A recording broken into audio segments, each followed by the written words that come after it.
views and opinions expressed in this program are those of the participants and do not necessarily reflect the views of BronxNet or the program underwriters.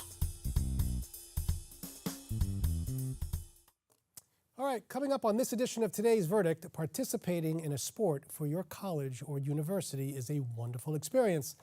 And if you are lucky enough to have the opportunity to play professionally, you certainly will need representation. But what does that entail? And how do you find the right attorney?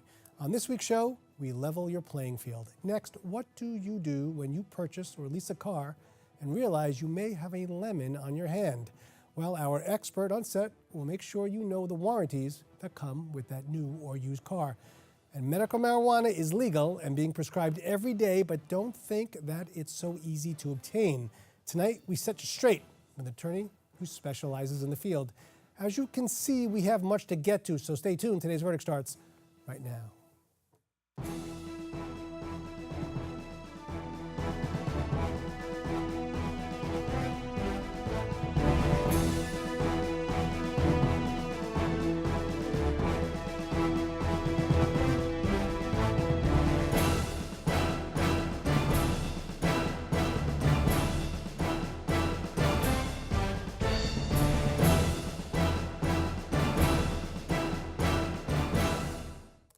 All right, hello and welcome to Today's Verdict, the live and interactive show that gives you your legal rights and options. I'm your host and trial attorney, David Lesch. Well, Today's Verdict is always encouraging you to stay connected. Make sure to tweet us at Today's Verdict and hashtag Ask Today's Verdict if you have a question. Also, make sure to like us and follow us at Facebook at Today's Verdict and check us out at BronxNet.tv. As his one-year term is coming to an end, the president of the Bronx County Bar Association has returned to our studio to reflect on a wonderful year. And as a bonus, Dan Cassidy will also shed light on why it is so important for our young athletes to have proper representation upon graduation from college. Dan, as well as post-college athlete George Dawson, are both here, and I am so excited to have you back, Dan. And George will be with you in a second. But first, Dan, I want you to reflect on the year. It's been wonderful for the Bronx. It's been wonderful having you. Give us some highlights. What was it like for you? Sure. Thank you very much for having me back, David. I really appreciate it. You guys do a wonderful job here. It was interesting. It was interesting. It's, you know, like many jobs, when you accept some responsibility, you know, it's sort of a civic duty type of thing. You go in with great expectations, and somewhere along the way you realize, wow, there's a lot of work involved here. Let's talk about some of the wonderful things that you did. What did you? One of the most important things, I mean, there are a lot of things that we did, but I think the thing I'm going to look back on with the most pride is we really took a leadership role in raising and providing relief supplies to the people of Puerto Rico. The County of the Bronx and the island of Puerto Rico have a very unique relationship. And I feel, as the president of the Bar Association, we really had a responsibility to step up. And I reached out not just to the people in the court system, but fellow attorneys, and people were overwhelming in their response. We were able to provide significantly needed supplies to areas of the island that were not getting supplies. And I know that you received a tremendous amount of feedback from that, really some positive reinforcement. I think many in the Bronx and throughout New York really appreciated that the Bronx did that, and the judges as well. I mean, has been the Bronx County Bar done a lot of participation with judges this year as well? We've done quite a bit. We had since the last time I was on your show, we've had a little bit of a transition. There's a new temporary administrative judge in the Bronx, George Silver, and he is really emphasizing Chief Judge DeFiore's excellence program, which is moving things along to ensure that the people of the Bronx are getting their day in court more quickly and more efficiently. I know that the Bronx seems to be a little bit in flux, but I think it's a good thing. I think many people feel that the cases are moving now and that they're getting trials are quicker, and I think it's been a very positive thing for us. I think it's a great thing. I mean, you know, as human beings, a lot of times we're resistant to change, but as you know, when your parents push you into something or your wife pushes you into something, you know, once you do it, you realize they were right all along, and I think that's happening in the Bronx. And really, the court system is starting to really move, things are getting done, and people are getting, you know, they're getting their shot at justice more quickly, which is great. You know, and speaking of change, George, you're moving on from your college life. I know that you've had a nice successful run at Fordham. Tell the viewers a little bit about what kind of sports that you participated in when you were at Fordham. Football was the main thing that I did. It was really the only thing because it takes up so much time. Like they say there's an off season in football, but there really isn't. Like you're training from the season starts in August. We start camp. Season ends January, and we're training from February up until next August. And what was your position? I played linebacker at Fordham. Yep. Right. So now, while you're I know Dan also. You may not want everyone to know, but Dan was also a college athlete. Being a college athlete takes up a lot of time, a lot of effort. I played college tennis. It took up hours from my ability to study. Did you find that it sometimes impeded with your ability to really focus on grades, or were you able to get through that? Coming in as a freshman, it's a pretty big transition, being that football takes up so much time, and then you still got to get your schoolwork done because you have to be eligible to play. So the biggest thing I learned coming in as a freshman was how to manage my time. It was tough as a freshman, but once I got into the swing of things, got my routine down packed, everything seemed to just kind of flow into one another. Now you're quite a player, so I understand that you have a very good chance of going pro. So tell me what steps that you've taken to try and get to that next level. I mean, there's always a lot of competition for college athletes to go pro. What have you been doing to try and get there? Obviously, the normal training every day, taking care of your body, making sure you're eating all of the right things, having the right nutrition, getting enough rest and everything. But just knowing where I lack in certain areas and trying to focus on those and trying to push myself to turn those weaknesses into kind of strengths is the biggest thing that I focused on. So just making sure that I'm training the right way, training things that I need to get better at. I don't focus necessarily so much on what I'm already good at, but I focus more so on the things that I'm lacking in. Okay, now I know you've been using Dan also as to helping you out in terms of moving to that next level. Dan, what things do you think a college athlete should be doing to get noticed at the pro level? What can they do to pierce and get through there? You know, it's funny because you also, you did say it, as an ex-college athlete. But not at George's level. I mean, that's a really whole nother level. He's not just a special player; he's a special young man, and he's a true child, not just Fordham, but Cardinal Hayes and Soundview. So, true child of the Bronx. True Bronxite. That's right. One of the things about sports is you can try to do a lot of things, but at the end of the day, your tape speaks for yourself. You got to be able to play. Right. That being said, it's very important. One of the things that when I talk to scouts and player personnel people from the NFL and the Canadian Football League about George, that they love is that he was also a spectacular student. And they find that they like that. They want to see that. They want to see not just athletic ability, because there's a lot of people with that. They want to see dedication. They want to see evidence that you're a team guy. George was a team captain. They want to see evidence that you can overcome adversity. And just because, like George may have said, you're working 50 hours a week playing football, they still want you in class doing your homework, because that shows that you have not just the capacity, but the character to handle yourself at the next level. So what's the next level? What's the next step for somebody like George? What do you do? Do you knock on the coach's doors? Like how do you really get there at this point? It's an interesting and sometimes frustrating process. And each player is at a different level. But there are only so many jobs. Right.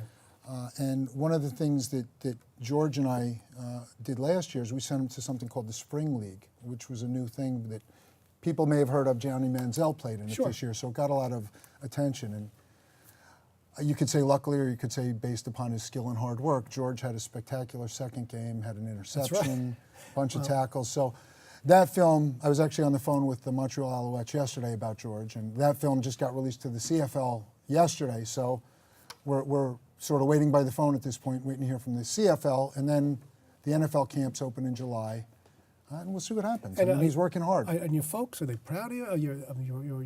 Is everyone's looking to root you on? I mean, you're really at a certain level now. It's nice to just make the jump. I mean, are you excited? I'm so excited. My biggest thing is I want to let I want to take football as far as I can take it. And my parents they're the most proud they've ever been of me. Well, and let me tell you something, they should be. And the Bronx is proud of you, Dan. Thank you very much, David. You've had a great term. And we expect both of you to come back within the next 6 months and see how you're doing. Hopefully we've got some great success stories. That's what I like. All right, well, we have to take a quick break, but don't worry, we'll be back with more Today's Verdict right after this.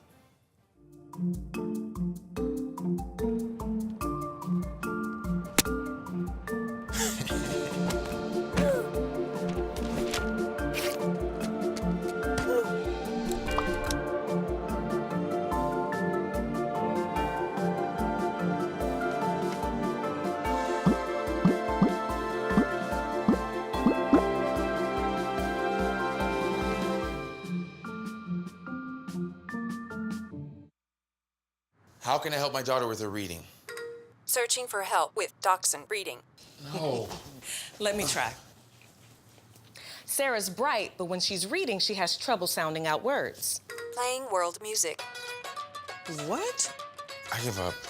Wait, I was trying to show you how Sarah feels every day. Frustrating, isn't it? Redirecting to understood.org. Join parents and experts at understood.org, a free online resource about learning and attention issues to help your child thrive. All right, welcome back to Today's Verdict. I'm your host, David Lesch. We are always encouraging you to stay connected. Tweet us at Today's Verdict. The Lemon Law is a statute that protects consumers who have purchased or leased an automobile. Let's learn more with attorney Kimmel Silverman. Stephen, it's a horrible experience when you purchase a car and all of a sudden it turns out to be a lemon. But it's not just a car, right? What's also covered by this lemon law? Could you give us a little background? If you Absolutely. So it's pretty intuitive, actually, David. Cars are covered. Motorcycles are covered. Certain trucks, pickups, SUVs are covered. The only thing that's excluded by most states' lemon laws, including New York, are commercial vehicles. Right. But oftentimes there's sort of other causes of action that we can explore if you have an issue with a commercial vehicle that you use for work. Another question, which I'm sure people want to get right away, is used cars. Is a used car covered by the lemon law? In New York, it is. It is. See, now most people don't think that. They probably think you get it, you take it as that's just the way, but it's covered, right? Exactly. And New York's statute is actually particularly consumer friendly in that regard. Most states don't have a used car lemon law like New York does. The only limitation, and this is significant, is that the standard lemon law period, which applies for all cars, new cars, leases, applies to used cars as well. It does? It does. Okay. So that lemon law period is 24 months or 18,000 miles from the date of purchase. Oh, all right. So let's say, all right, I get a car, right? And a couple of buttons aren't working.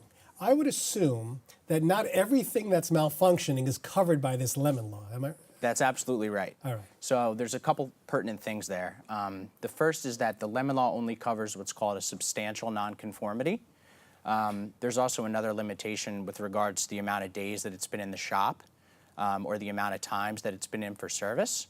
But the nice thing is that if the lemon law doesn't apply, maybe because the nonconformity, which is what the law calls it, which is really just an issue with your vehicle, okay. If the law doesn't deem that issue substantial enough, we can often sue under a breach of warranty theory or maybe get the consumer cash to sort of compensate them for the issues that they've been through and the devaluation of their car. Of the car. Yeah. What do you see in your practice that seems to be more often than not the problems with the vehicles nowadays? All kinds of things. All right. One particular make and model that we've seen is the Jeep Cherokees and Jeep Grand Cherokees, and also the Chrysler 200s, which all have the same transmissions. They're 7 and 9 speed transmissions, particularly models from 2 years ago or so, are having pretty significant issues. And that's been sort of a widespread pandemic issue that we've seen a lot of. F-150s have a lot of vibration issues. There's some oil consumption issues with Subarus. You know, each brand has their own sort of most prevalent issue, but we see all kinds of things. Do you find now that cars seem to be really electronic more than ever? And I don't necessarily mean like the Tesla electronic engine. I mean, everything in the car is somehow, you know, linked to your cell phone or something. Do you find that there are electronic issues? Things are not... All kinds, all kinds. especially with the touch screens and the centralized electronic entertainment systems that the cars have, where everything's sort of controlled by one, centralized system that the driver can control. We see all kinds of issues with those. All right, so let's say, you get your car and all of a sudden now you're having a problem with, say it's something major. Let's say, it's stopping going or it's bucking, whatever the issue is.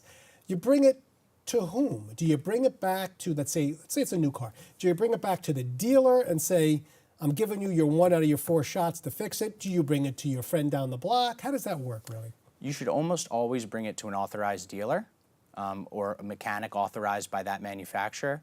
The most important thing with regards to making out a lemon law case or a breach of warranty case is the amount of times that the car's been in the shop. And whenever you bring it into the shop, they're going to give you a receipt, which we call repair orders. The more repair orders that you have and the more evidence that you have that you've been through a hell of a lot with the vehicle, the stronger your case is going to be. See, what I found interesting is I know there's an 18,000 mile threshold.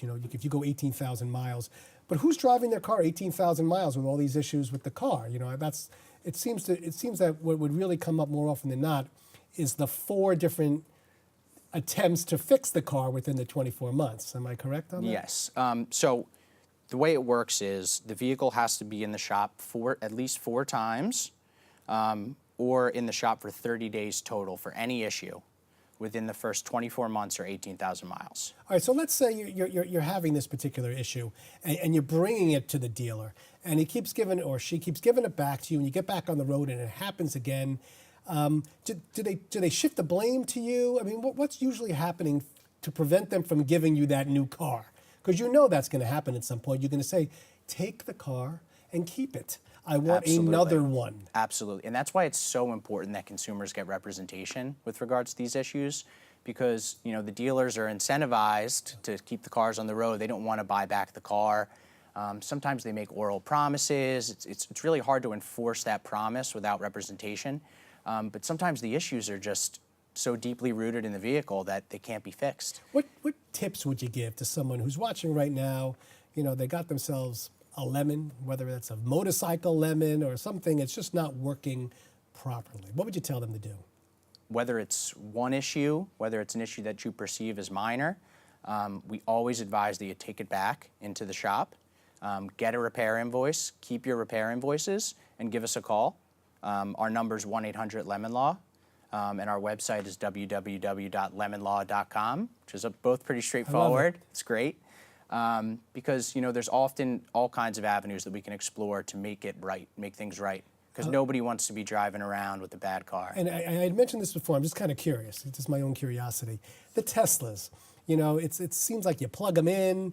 You finding any lemons coming out of the Teslas? I'm kind of curious. And I've actually been I've been thinking about getting a Tesla. They're cool. They're cool, but if they're not working, I'm not getting them. Absolutely. I've actually been personally working on a bunch of Tesla cases. You have? Okay. And what we were talking about before with regards to the electronics, that's more applicable to the Teslas than any other vehicle. And they're complicated, so there's bound to be issues. Stephen, good stuff. We really appreciate it. And again, we'd love for you to come back. Great. Thank you very much. All right. Well, we have to take a quick break, but don't worry. We'll be back with more Today's Verdict right after this.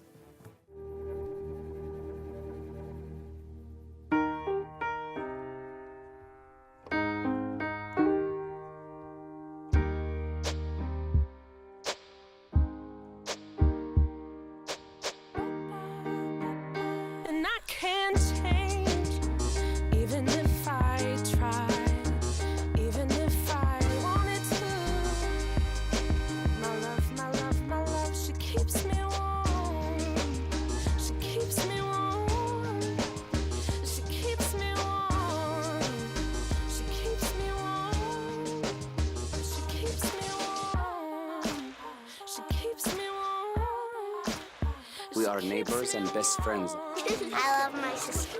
My heart doesn't see race. Love is love. Our family is no less than any other family.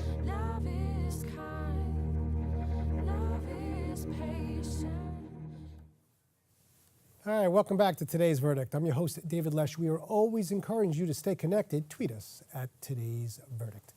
Medical marijuana is legal and gaining acceptance in the community. Do you qualify? And if so, are there limitations? Well, joining us today to help us provide some much needed insight is Adam Dolan. Adam, everyone wants to know about medical marijuana nowadays. It's the big thing.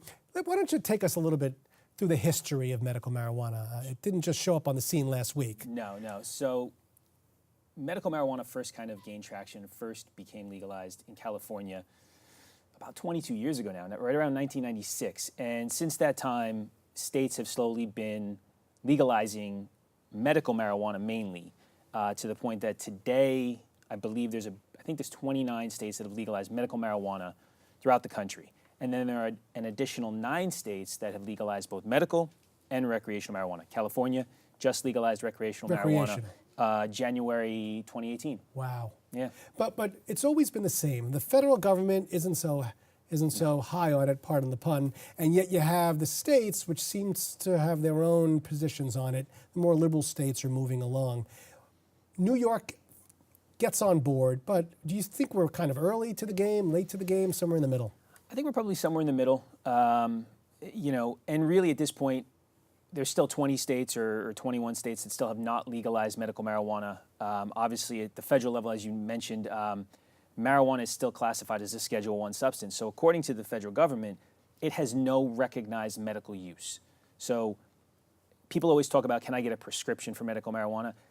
Doctors are actually not allowed anywhere to prescribe medical marijuana. You can go and get a certification to obtain medical marijuana, and in order to do that, you have to meet certain criteria. Okay, well, this is what I think is very interesting is the relation of the medical marijuana and the use of with respect to the opioid addiction that we see is coming. Sure.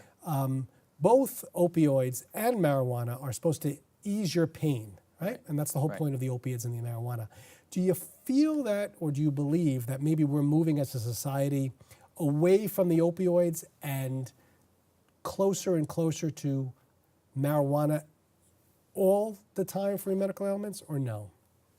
I don't think, and I'm not a doctor, so I couldn't say that marijuana or medical marijuana would be appropriate to treat every kind of ailment that people are suffering from. Certainly in New York, there are a list of various ones that qualify, such as HIV, Parkinson's, ALS, things like that. But in addition to necessarily, let's say you have Parkinson's, you also have to also suffer from another condition such as severe nausea or chronic pain, severe pain. So it is restricted. It is restricted, yes. And with regards to the opioid epidemic, as it's constantly referred to, I do think you'll start to see more of a move away from the overprescription of opioids and having doctors more and more look at medical marijuana as a potential substitute for it, because there are various ways you can prescribe it. It's not just what people think of when they think of like a movie marijuana or something like that.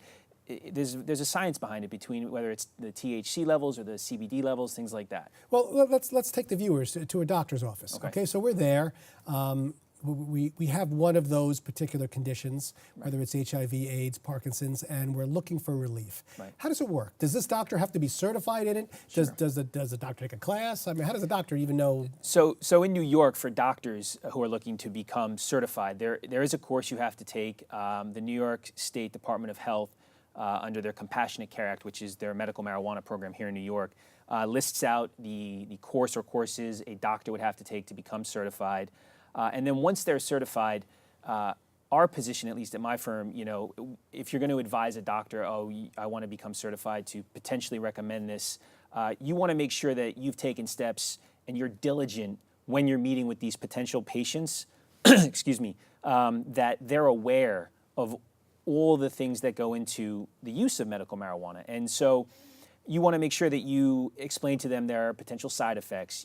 This is how much you can or cannot take in a day. And I would assume there's informed consent. There's so many different documents that you have the patient sign. You would think so. As the doctor, right? You would think so. And doctors have run into issues in other states, I've found, where their license has been temporarily suspended just because a complaint has been raised. And in both instances that I've recently found, the doctor was able to have that temporary suspension overturned because they did take extensive steps to make sure that the patient was informed as to what they were going through, what they were trying to get, what the potential side effects could be, things like that. What seems to be the biggest mishap? Like, where do you see it going afoul? Is it the doctors just not dotting the I's and crossing the T's? Is it the patient, pulling the heartstrings and getting too much? I mean, which one is it? So in New York, you can only get a 30-day supply by law. In other states, for instance, I think in California, I think it's 1 ounce per day you can get.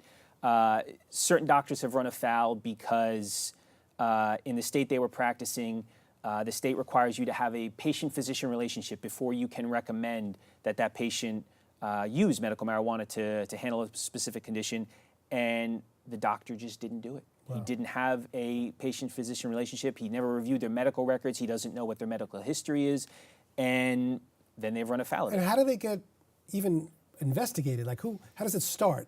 The patient just, calls up the medical board and says there's been an issue. What puts them on the radar, I guess? So in one instance, actually, it was a criminal investigation into a patient. And it turned out when the patient said they were arrested for marijuana possession, they said, no, I have a card for it. There you go. It goes right to the doctor's And then the office. doctor, all of a sudden they determined you've never met this person at all. So how did they get a prescription or a recommendation for it? And they said they had a card for it. We didn't even start issuing cards yet. Well, doctors are going to want to know about you. So, by the way, where can we find you when we need you? Sure. So my law firm is Goldberg Segalla, and our website is just www.goldbergsegalla.com.